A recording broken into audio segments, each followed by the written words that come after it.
The magic of cold. Hello everyone. In our previous lesson, we began exploring the fascinating world of the Molière diagram. Today, in this second part, we're going to dive deeper into how a refrigeration system works, focusing on the basic components of a mini-split air conditioning unit. So stick around. If you know the answer, go ahead and respond. If not, stay tuned and learn something new.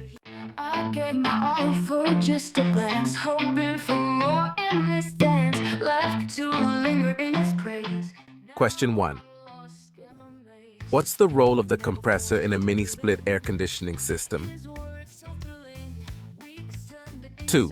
What function does the expansion valve serve in the refrigeration cycle, and how does it affect the refrigerant? 3. What is latent heat, and how does it manifest in the evaporation process within an evaporator? 4. What is evaporation? 5.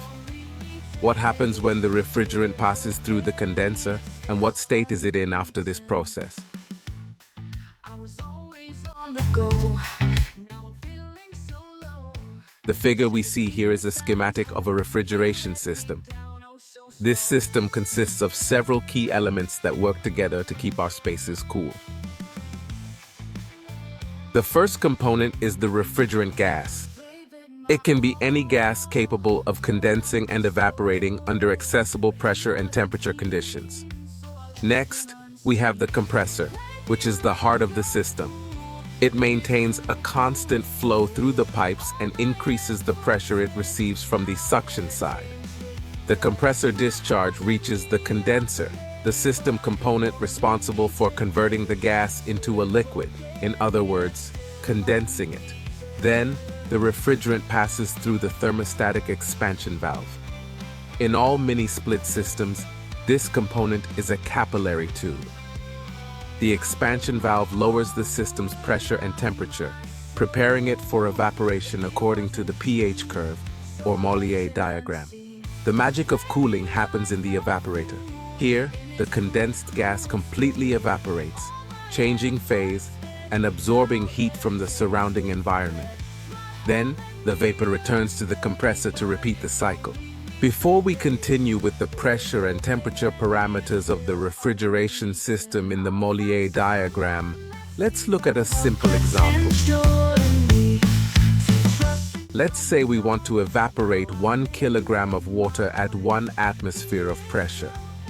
When we apply energy in the form of heat, the water's temperature rises. Right when we've absorbed 100 kilocalories, the water reaches 100 degrees Celsius and starts to boil.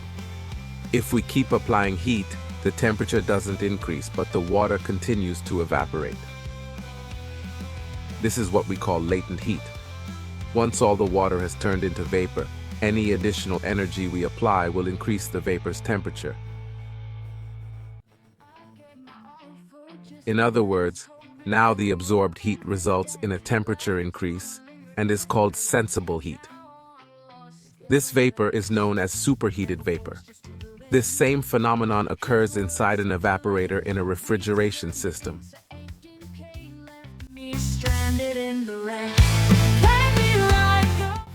Evaporation and condensation temperatures in refrigeration systems are based on standards like RE 540. Our example uses data from the air conditioner category of this standard. In the next lesson, I'll show you how to use the Molière diagram with the data from this mini-split air conditioner. Don't miss this lesson. It's going to be incredible. See you then.